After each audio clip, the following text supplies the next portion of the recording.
하나님 말씀 함께 보겠습니다. 이사야 46장 3절, 4절 말씀, 그리고 신약성경 고린도후서 3장 5절 말씀 보겠습니다. 먼저 이사야의 말씀입니다. 이사야 46장 3절과 4절 함께 읽겠습니다. 야곱의 집이여, 이스라엘 집에 남은 모든 자여, 내게 들을지어다. 배에서 태어남으로부터 내게 안겼고 태에서 남으로부터 내게 업힌 너희여, 너희가 노년에 이르기까지 내가 그리하겠고 백발이 되기까지 내가 너희를 품을 것이라. 내가 지었은즉 내가 업을 것이요 내가 품고 구하여 내리라. 고린도후서 3장 5절 말씀입니다. 함께 읽습니다. 우리가 무슨 일이든지 우리에게서 난 것 같이 스스로 만족할 것이 아니니 우리 만족은 오직 하나님으로부터 나느니라. 아멘. 좀 오래된 영화인데 김보성 씨하고 이미연 씨가 주연 맡았던 행복은 성적순이 아니잖아요 라고 하는 영화가 있습니다. 봉구는 김보성 씨가 맡았는데 반에서 꼴등하는 아이고, 은주, 이미연 씨가 맡았는데 반에서 1등하고 전교 6등하는 그런 아이로 등장을 합니다. 꼴찌하던 봉구가 은주를 짝사랑합니다. 그리고 그 마음이 전달이 돼서 둘이 모처럼 한가한 시간을 보냅니다. 근데 이 전교 6등이라고 하는 자리가 녹록하지 않습니다. 전교 1등하고 6등은 차이가 조금 큰 것 같아요. 그 잠깐 놀았다고 전교 32등이 돼버립니다. 그래서 은주가 학교에서 뛰어내립니다. 그게 영화의 마지막입니다. 좀 안타까운 영화인데 굉장히 히트를 쳤어요. 제목부터 아이들에게 굉장히 와 닿는 제목이다 보니까 굉장히 성공했던 영화입니다. 근데 그 영화가 끝나고 나서 설문조사를 해본 거예요. 아이들한테. 정말 그 영화 제목처럼 행복은 성적순이 아니잖아요, 이 말이 맞느냐라고 설문을 돌렸는데 아이들이 어떻게 대답을 했을까요? 영화 제목은 이상이고 실제는 성적이 좋은 아이들이 행복도가 높더라 하는 설문 결과가 신문에 나왔습니다. 그러니까 영화 제목하고 실제가 다른 거지요. 그런데 더 재밌는 건 이게 나이가 들어가면 들어갈수록, 그러니까 학생들은 성적이 좋을수록 행복도가 높아요. 근데 나이가 들어서 보니까 옛날에 내가 성적이 좋았었는데 지금 행복하냐? 그건 아니에요. 그거는 내 행복과 지금 상관이 없어요. 학생 때는 그게 중요했지만 나이가 들어가면 들어갈수록 성적하고 행복은 상관관계가 없다라고 하는 또 다른 결과가 나왔습니다. 그러니까 양면성이 있는 거지요. 마찬가지로 숫자도 그렇습니다. 요즘 우리 나이를 이야기할 때에, 여러분 지금 나이가 어떻게 되세요?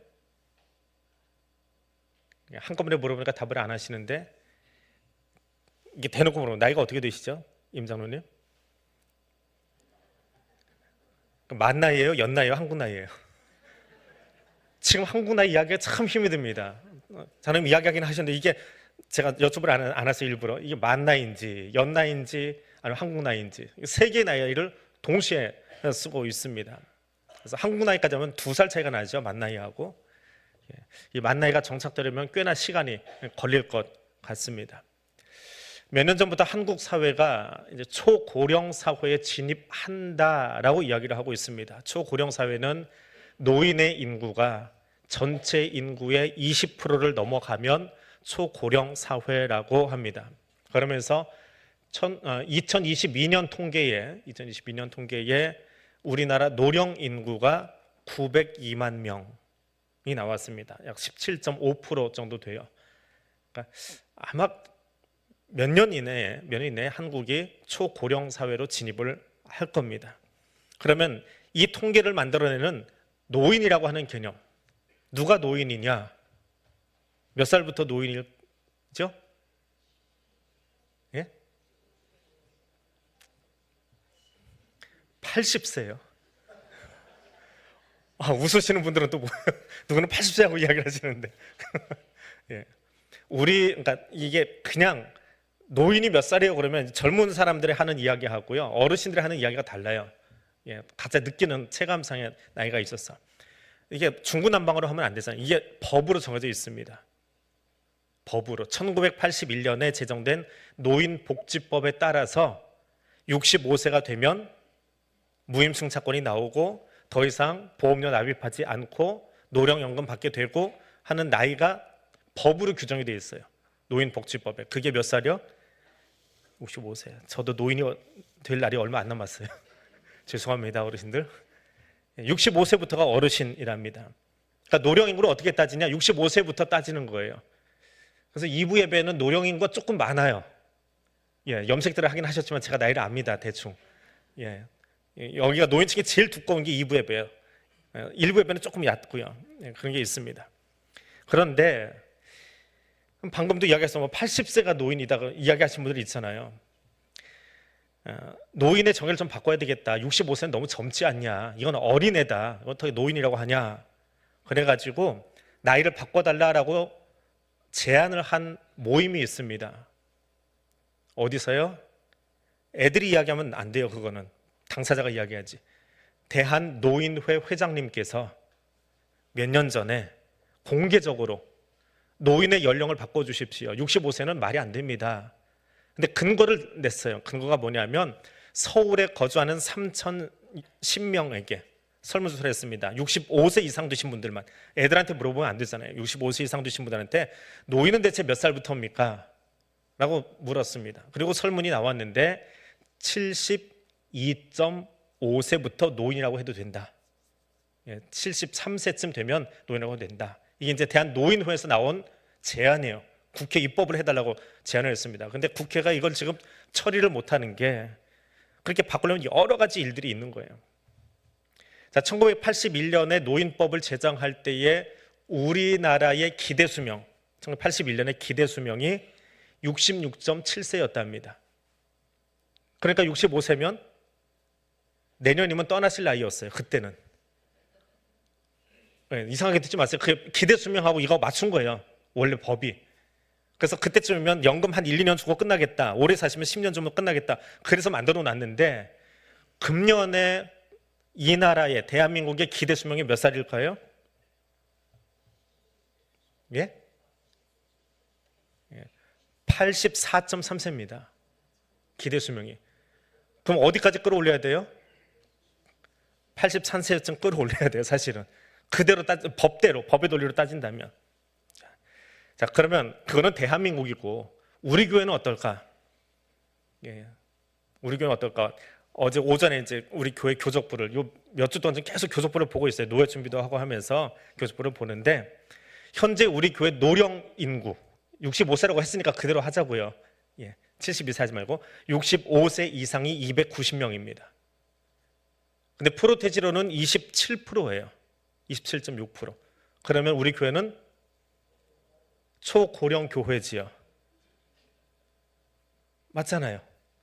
초고령 교회. 근데 저는 자꾸 젊다 하는 이유는 조금 더 말씀드릴게요. 이제 뒷부분 들으시면 알아요. 다른 교회하고의 프로테지나 모양새가 아주 달라요. 우리 교회가 좀 독특한 특별한 제가 담임하고 있지만 좀 특별한 교회예요. 자, 같은 논리로 청년은 누구냐? 이것도 대한민국의 법으로 정해놓은 게 있어요. 왜냐하면 노인복지법을 만들어 놓고 무임승차권 주듯이 청년기본법이라는 게 있습니다. 그래서 이 청년들은 청년들만 들 수 있는 적금, 청년들만 들 수 있는 주택 청약, 이걸 들어갈 수 있는 기준이 있어요. 거기다 금리를 더 줍니다. 아이들 많이 나라고 또 활동하라고 뭐 이게 일할 수 있는 비용도 주고요. 이게 19세에서 34세예요. 대한민국에 정한 청년은 19세에서 34세. 그래서 일부 예배 때 누가 예배 드리고 나는 청년이 아닌가 봐 그러고는 나간 사람이 하나 있어요. 자기는 청년이라고 생각했는데. 근데 우리 교회 청년은 171명입니다.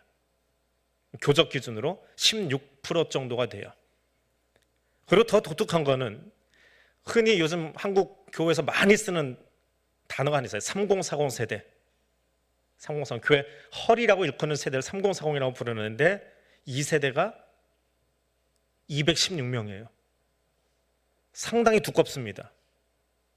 그리고 5060 세대가 144명이에요. 우리 교회가 제가 처음 부임했을 때 아픈 이후였지요. 그때 이 5060이 3040이었어요. 여기가 이제 허리로 진입하기 위해서 준비하는 세대들이거든요. 막 일하기 시작하는 세대고, 그러다가 그들이 이제 안수집사 되고 권사 되고 장로 당회로 들어오고 하는 나이가 이제 50, 60쯤 되면 들어오기 시작해요. 일찍 들어오면 이제 50대 들어와야 되는 거죠. 자, 그게 이제 50, 60. 근데 그때 이제 그 당시에 3040, 지금 50, 60 세대가 개인적으로 만나면 같이 운 적이 있어요. 교회가 힘들어서 우리 허리가 너무 약해요. 허리가 훈련받지 못했어요. 그러면서 안타까우면서 같이 울었던 기억이 나요. 근데 그 세대가 짤록해요. 지금 우리 교회에서 위에는 많고 5060이 줄어들었다가 3040이 배불르기가 됐어요. 그리고 다시 아래로 줄어드는, 어떻게 생겼어요? 조롱박 구조지요. 이렇게 조롱박 구조. 이게 왜 특이하냐? 지금 한국 교회가 일반적으로 가지고 있는 연령 분포가요, 삼각형 거꾸로 세워놓은 모습입니다. 아이를 낳지 않으니까 밑에는 없어요. 아예 교회 학교 자체가 없습니다. 없는 상태에서 꼭지점이 사라져버린 잘려나간 역삼각형을 만들어서 어르신들이 약 40% 정도를 차지하는 그런 초고령 교회가 되어버렸어요. 젊은 세대가 전도가 안 돼가지고 젊은 세대 아예 없습니다. 굉장히 거꾸로 세우는 역피라미드형의 구조, 그리고 피라미드 끝머리는 없는 구조를 가지고 있는데, 우리 교회는 어떻게 생겼어요? 밑에도 그것도 100여 명이 있고요, 또 3040은 더욱더 허리가 튼튼하게 그렇게 만들어져 있고요, 5060은 좀 안타까운 모습이지만 짤록하고 다시 위에 어른 세대가 있는 그런 구조를 가지고 있습니다. 오늘은 늙음이라고 하는 주제를 좀 다루려고 합니다. 아직 제가 살아보지 않은 나이일 수도 있지만 성경이 말하는, 또 현대 사회가 이야기하는 늙음, 나이 들었다라고 하는 것이 무엇이냐라고 하는 거지요. 현대 사회에서 늙었다, 늙음이라고 하는 단어는 고독과 소외, 또 육체적인 연약함, 그것 때문에 두려움의 시간을 지나고 있는 것이 늙음이라고 하는 시간입니다. 65세가 지나가고 70이 지나가면서 배우자와 사별을 하거나 혹은 사회적으로 소외당했다라고 하는 그런 감정들이 맞닿게 되는 시기가 늙음입니다. 성경에도 이런 사람들의 이야기가 나옵니다. 다윗 왕이 나이 들었을 때에 병약해지고 후계 문제로 더 이상 신하들이 자기를 따르지 않고 어떤 왕자를 다음 후계자로 세울 거냐, 나라가 나누어지고 분열되는 모습을 보았습니다.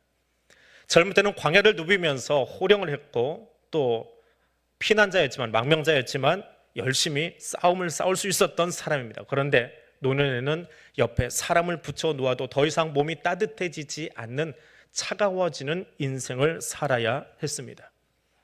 다윗만 그런 것이 아니라 솔로몬은 젊었을 때 성전을 건축하고 하나님 주신 지혜로 판결을 했던 지혜로운 왕으로 나옵니다.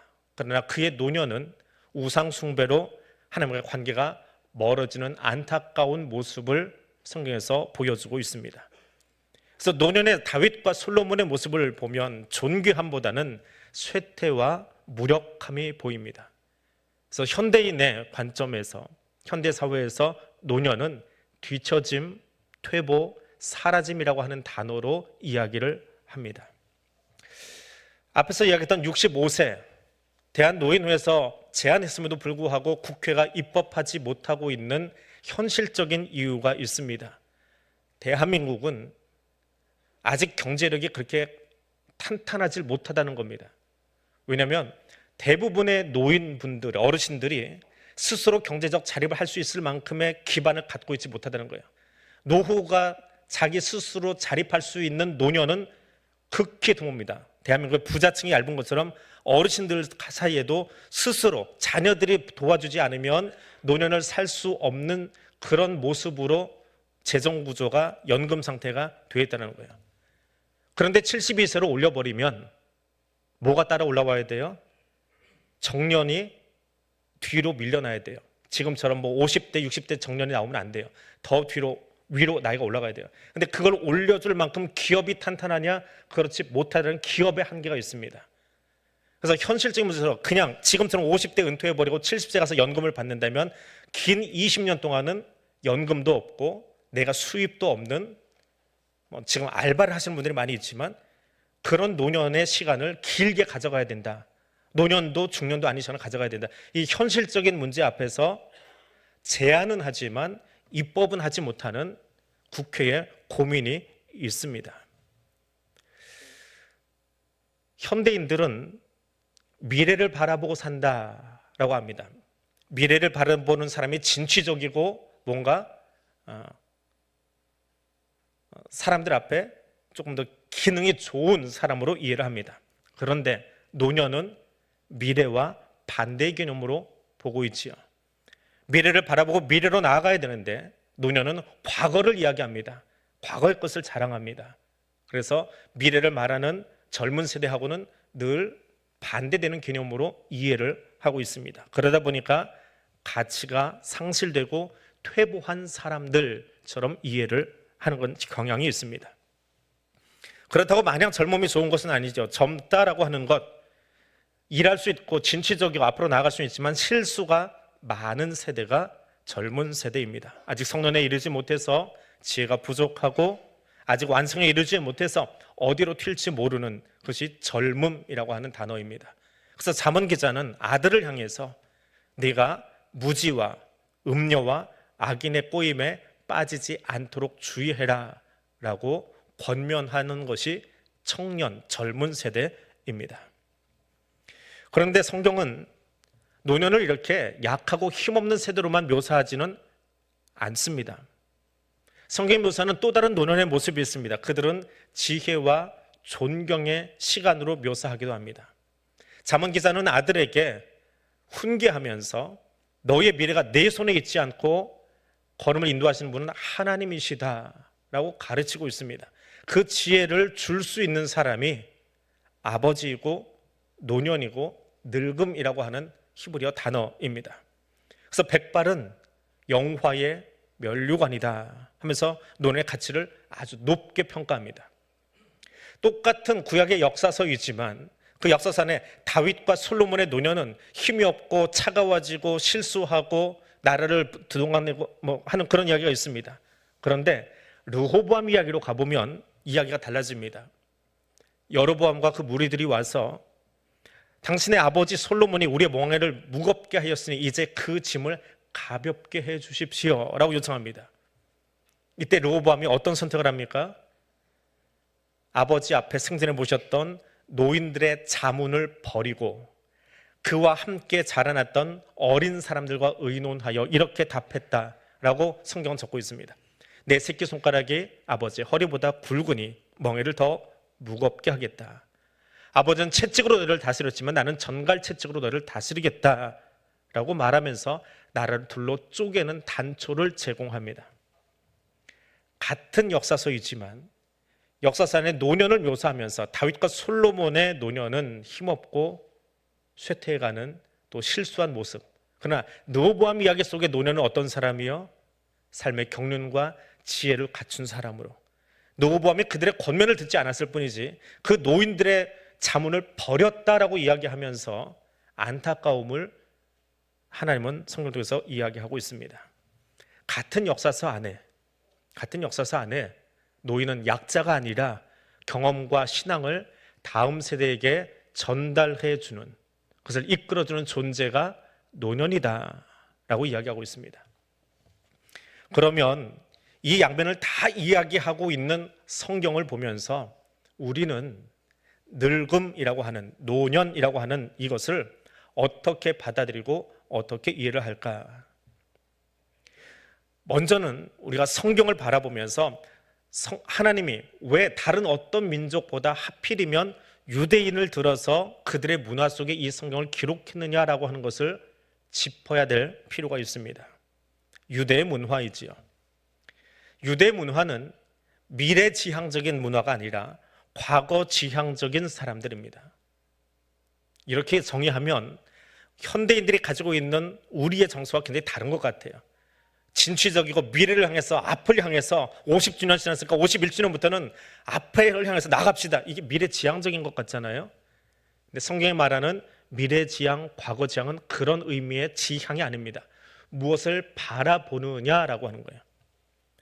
히브리어라는 단어가 참 아주 묘한 단어입니다. 매일 봐도 특이한데요. 제가 히브리어 구사할 수 있는 사람이 아니라 사전을 펼치면 알 수 있는 사람이지만 앞이라고 하는 단어가 있어요. 앞을 본다. 깨뎀입니다. 앞이라고 하는 이 단어는 앞이라는 뜻 외에도 과거라는 뜻이 있습니다. 히브리인들이 앞을 바라보는 건 뭘 바라보는 거예요? 과거를 바라보는 거예요. 내 앞은 과거예요. 미래는 등 뒤에 있어요. 볼 수 있어요? 없어요? 볼 수 있어요? 없어요? 볼 수 없어요. 그런데 성경 덮고 히브리인들의 생각 덮고 우리의 모습, 우리는 어떻게 살려고 그래요? 아이들에게도 가르치잖아요. 미래를 바라보고 진취적으로 미래를 향해서 앞으로 나가자. 굉장히 전투적이지요. 대부분의 나라와 대부분의 사람들, 특별히 대한민국 사람들은 그렇게 삽니다. 근데 히브리인들은 어떻게 한다고요? 앞을 봐라. 앞에 뭐가 있어요? 과거가 있어요. 과거가 있어요. 그 과거는 동쪽입니다. 메시아가 오는 동쪽. 히브리인들이 동쪽을 좋아하는 여러 가지 이유가 있는데 그 중에 하나가 앞은 동쪽이고요. 그런데 과거예요. 해가 떴어요. 이미 과거지요. 한순간도 이게 머물러 있을 수가 없습니다. 해는 계속 움직이니까요. 현재는 어느 높이쯤 있는지 모르지만 잠시 후면 저 뒤로 넘어가요. 넘어가는 해는 내가 눈으로 볼 수 없어요. 거기는 미래예요. 이건 다음번 시간에 말씀드릴 겁니다. 오늘은 늙음과 과거를 이야기할 거예요. 자, 이것이 히브리의 시간관입니다. 이 단어, 앞이라고 하는 단어와 과거라고 하는 단어, 노년, 늙음이라고 하는 단어. 히브리인들은 늘 과거를 바라보고는 사는 사람들이에요. 그래서 과거 지향적이에요. 과거를 향해, 과거를 추구하고 과거 자랑하며 산다. 안 해요. 과거 자랑하는 건 대한민국 사람들이에요. 왕년에는 옛적에는 나 이렇게 살았어. 이건 대한민국 사람이고요. 히브리인들은 과거를 바라보지만 과거를 자랑하지 않아요. 과거를 바라보는데 아주 열심히 뚜렷하게 바라봅니다. 왜요? 거기 그 과거의 시간에 하나님이 나와 함께 걸어왔던 그 발걸음들을 보는 거예요. 아, 저 발자국에 하나님이 나와 이렇게 함께 하셨지. 저 시간에 하나님이 나를 이렇게 도와주셨지. 그 앞때는 우리 아버지와 함께 이렇게 걸었지. 그거를 계속 묵상하고 간직하는 거예요. 그리고 그것을 뒤에 있는 내 아이에게, 내 등 뒤에는 아이가 서 있고 손주가 서 있어요. 그들에게 하나님이 말이야 이렇게 하셨어 라고 하는 것을 가르쳐 주는 것이 노년이에요. 뒤에 있는 아이들은 그것을 알 수 없어요. 역사와 과거에 흘러간 역사가 더 가까이 있는 건 누구라고요? 아버지고 할아버지잖아요. 그들이 출애굽기를 대충 묵상하면, 적당히 묵상하면 올바른 출애굽의 역사를 뒤에 세대가 알 수 있을까요? 아니지요. 똑바로 알아야지요. 그리고 내 생각대로 임의로 알면 되나요? 안 되지요. 그래서 하나님이 출애굽기를 계시해서 들려주셨잖아요. 이렇게 적어 놓으라고. 그래서 끊임없이 반복해서 할아버지가 아버지에게, 아버지가 아들에게, 아들이 손주에게 계속 전달해 가는 거예요. 그래서 마치 손자도 저 출애굽의 시대에 살았던 것처럼 느낄 수 있도록, 그래서 경험할 수 있도록 가르치는 것이 누구의 역할이요? 늙은 자의 역할, 노인의 역할, 노년의 역할. 그것이 성경이 말하는 노년입니다. 과거 지향적이지만 쇠퇴해가는 것이 아니라 과거를 명확하게 이해하고 그것을 전달할 수 있는 사람이요.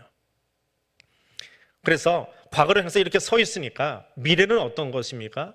내 손에 있는 것이 아니라 서쪽에 있고 내 등 뒤에 있고 이 미래를 끌어가시는 분이 따로 있어요. 그래서 과거의 신학으로 과거의 예로 이야기한다면 마차를 달리는 말은 저 앞에 있고요.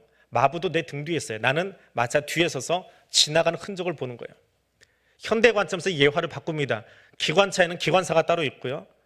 기차는 끌려가고 있어요. 나는 어디에 있어요? 그 기차 행렬 제일 뒷칸, 제일 뒷자리에서 다리를 밖으로 걸쳐놓고 기차가 지나간 뒷길을 보고 있는 거예요. 저 마부는, 기관사는 누구예요? 하나님이세요. 기차 내가 끌고 가지 않습니다. 마차도 내가 이래 하고 말하지 않습니다. 나는 그냥 거기 앉아 있을 뿐이에요. 그리고 그 마부가 끌어가는 대로, 기관사가 끌어가는 대로 나는 끌려가는 거예요. 그러면서 나는 이 자리에 앉아서 뭘 하는 거예요? 아, 저 길을 이렇게 지나갔어. 돌뿌리가 있었는데 이걸 하나님이 이렇게 피해오게 하셨구나.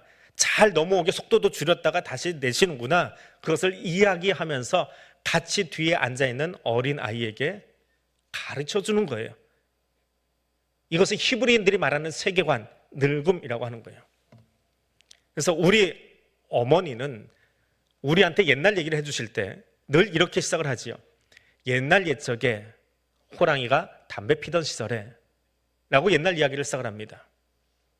그 옛날이 언제일까요? 호랑이가 언제 담배 폈을까요? 그것이 아주 오래된 옛날 이야기예요. 그래서 그것을 영원전이다라고 성경은 표현해요. 우리의 영혼은 앞으로 가는 영혼이에요. 시간을 계속 앞으로 가는 영혼인데, 성경의 영원함은 우리의 미래를 이야기하는 게 아니라 창세 이전부터 우리를 향해서 놀라운 계획을 가지고 지금까지 일해 오시는 그 하나님의 영원하심을 이야기해서 들려주는 거예요. 그래서 어떻게 이야기합니까? 어머니는 옛날 옛적에 호랑이가 담배 피던 시절에, 그러면서 이야기를 시작한다면 히브리인들은 어떻게 이야기를 해요? 태초에 하나님이 천지를 창조하셨다. 옛적에 태초에 세상이 만들어지기 전에 그때 하나님이 이미 계셨어. 근데 그 하나님이 말씀으로 천지를 창조하셨고, 거기서 우리를 태어나게 하셨고, 너를 내 태를 통해서 낳게 하셨고, 하나님이 너를 안아주셨고, 너를 돌봐주셨고, 여기까지 인도하셨어.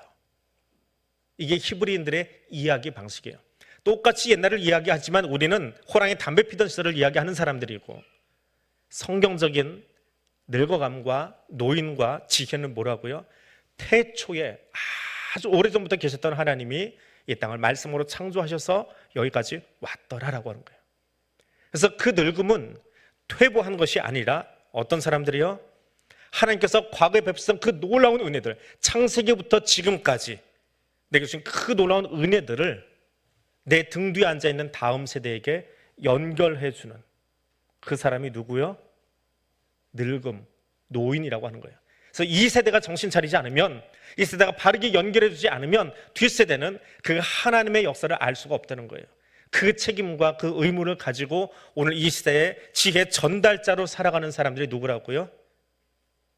어른들이에요. 그것이 노년이라고 하는 히브리어 단어입니다. 그래서 성경은 노년을 이상과 현실을 아름답게 통합해내고 있습니다. 성경 속에는 나의 가치가 숫자에 있다고 말하지 않습니다. 숫자가 얼마나 많으냐 적으냐, 얼마나 많이 가지고 있느냐, 얼마나 많은 집을 지었느냐, 얼마나 많이 모았느냐, 거기에 관심 없습니다.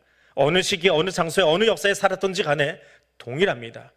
고대 시대를 살았건 중세를 살았건 현재를 살고 있건 하나님 중심으로 은혜를 경험하고 그것을 기억하고 그것을 전달하며 또 다음 세대는 그것을 전수받는 것, 이것이 우리의 삶이다. 하나님 백성들의 삶이다. 그래서 노년은 65세나 70세나 80세에서 완성되는 것이 아니라 믿음 안에서 완성되는 것이다. 성경 그것을 이야기하고 있습니다. 그래서 이사야 선지자가 오늘 우리에게 이렇게 이야기합니다. 너희가 노년에 이르기까지, 백발이 되기까지 나 여호와가 너를 품을 것이다.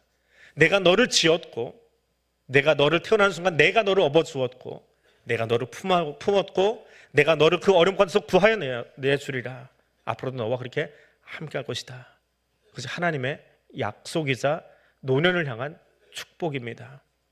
하나님, 우리가 태어난 순간부터 우리와 함께 하셨고 나의 도움이 되어주셨고 우리를 돌봐주셨고 노년이 되어서도 우리를 업어주시겠다라고 말씀하십니다. 하나님의 손에 이끌려서 걸어온 인생을 바라보면서 등 뒤에 따라오는 우리의 다음 세대 자녀들에게 하나님의 언약이 무엇인지, 그 은혜가 무엇인지 가르치고 일러줌으로써 이 공동체가 비단 교회만이 아니라 우리의 가정이나 혹은 우리의 국가가 앞으로 가게 될, 하나님이 끌어가 주실 미래가 어떤 것인지를 기대하고 그 자리에 앉아있을 수 있도록, 기대하고 하나님께 순종하며 나아갈 수 있도록 가르치고 지혜를 전달할 수 있는 책임은 누구에게 있다고요? 아버지 된 여러분에게, 어머니인 여러분에게, 할머니와 할아버지 되신 여러분에게 있습니다. 오늘 나에게 있습니다. 내가 경험한 그 역사를 다음 세대에게 전달해 주는 것이 노년의 가장 큰 책임이자 아름다운 소명이기 때문에 그렇습니다. 성경에 나오는 가장 아름다운 노년을 한 사람 소개하고 마치겠습니다. 누가복음 2장에 나오는 84살의 안나 여선지자입니다. 그는 누구보다 하나님의 역사를 잘 알았다라고 성경은 적고 있습니다. 그 약속을 알았기에 어떻게 했어요?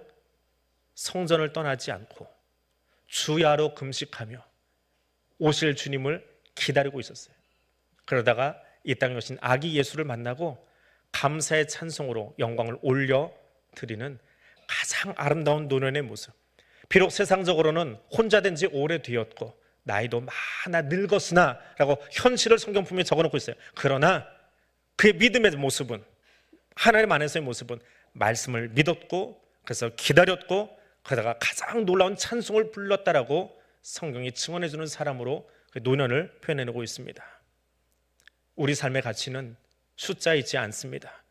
하나님 안에서 가치를 찾고 후대에게 믿음의 유산을 전수하는 사람이야말로 진정 가치 있는 삶을 살고 있는 것이다. 성경은 오늘 우리에게 그렇게 가르치고 있습니다. 우리의 만족이 숫자에 연연해서 많고 적음, 많이 모음이 아니라 내가 지금 하나님 안에서 있는지, 그 안에서 만족을 누리고 있는지 다시 한번 그것을 돌아볼 수 있는, 또 그렇게 우리의 삶을 다시 세울 수 있는 믿음의 사람, 믿음의 건강한 노년 될 수 있기를 주님의 이름으로 축복해 드립니다. 같이 기도하겠습니다. 오늘 말씀 기억하면서 우리 옆에 있는 은혜의 전달자로서 오늘 살아가고 있는 우리 노년의 분들, 우리 사랑하는 어르신들, 저들을 축복하며 기도해 주시기 바랍니다. 그리고 여러분의 가족, 여러분 부모님들을 향해서, 여러분 가정 안에 어른들을 향해서 그분들이 은혜 전달자로서 아름다운 노년을 사실 수 있도록 축복해 주시기 바랍니다. 두 번째로 기도하기는 우리 가정이, 우리 교회가 그 믿음의 전승을 이루는 가정과 교회가 될 수 있도록, 그 멋진 믿음의 전승이 일어나는 그런 가정 될 수 있도록 여러분 가정을 위해서 기도해 주시기 바랍니다. 그리고 마지막으로 나를 위해서 기도합니다. 삶의 만족은 오늘 오직 하나님으로부터 말미암음을 인정하고 고백할 수 있는, 숫자에 연연하고 숫자에 함몰되는 사람이 아니라 하나님 안에서 만족할 줄 아는 내가 되겠습니다. 이 세 가지 기도 제목으로 저는 소리내서 하나님께 올려드립니다.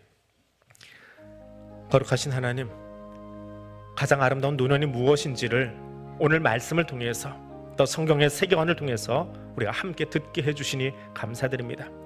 세상은 노년을 나이로 규정하고 그들을 퇴보하고 지나간 세대로 폄하할지 모르지만 우리는 말씀 속에서 그 노년에 가진 가장 아름다운 모습이 무엇인지를 들었습니다.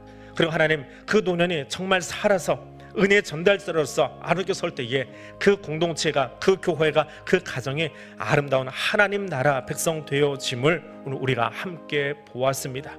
은혜의 전달자로 살아가고 계시는 우리 사랑하는 가정의 우리 어르신들, 우리 아버지와 어머니, 또 우리 교회 사는 우리 어르신들이 그 노년의 삶이 은혜의 전을 정말 아름답게 사실 수 있도록 하나님 그 입술을 사용해 주시고 그 삶을 사용해 주시고 그 지혜를 주님께서 사용하여 주옵소서. 그 긴 시간 동안 경험했던 하나님의 은혜들을 가슴에 담을 뿐만 아니라 입술로 그것을 증거함으로 나의 자랑, 내 자랑하는 것이 아니라 하나님이 주신 은혜들을 자랑하고 하나님이 함께 쓰는 시간들을 자랑하고 또 그것을 들려줌으로 다음 세대도 그 말 위에, 그 약속 위에 함께 서고 싶어하는 그러한 기대감을 만들어낼 수 있는 멋진 노년이 될 수 있도록 하나님 도와주옵소서. 그래서 우리의 가정이, 우리 교회가 믿음의 전성을 이루는 아름다운 가정들 될 수 있도록 하나님께서 세워주시기를 원합니다. 우리 가정 안에 할아버지로부터 아버지로 또 다음 세대로 믿음의 전승이 아름답게 이어져 내려가므로 정말 주님이 사랑하시고 기뻐하시는 그런 믿음의 명문 가문들 되게 하여 주시고, 또 여기 모인 사랑하는 주의 백성들이, 또 우리 대한교회가 그 믿음의 전승을 다음 세대에 정말 힘있게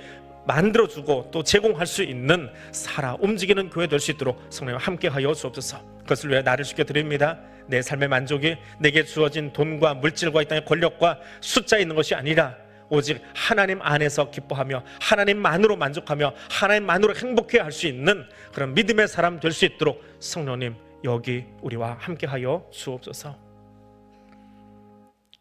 삶의 주관자 되시는 하나님, 우리가 태어나는 순간부터 지금까지 창조 이전의 시간부터 새하늘과 새 땅이 펼쳐질 영원까지 하나님, 우리의 하나님 되시며 임마누엘로 함께 하심을 감사합니다. 이 놀라운 은혜의 시간을 먼저 경험한 어르신들을 복주시고 저들을 통해 하나님의 은혜가 다음 세대의 말씀과 삶과 기도로 전달되게 하옵소서. 삶의 가치가 숫자가 아니라 하나님과의 만남에 있음을 알고 주 안에서 주님 주시는 평안으로 가득한 삶 살도록 돌보아 주옵소서. 우리의 만족이 되시는 예수님 이름으로 기도드립니다. 아멘.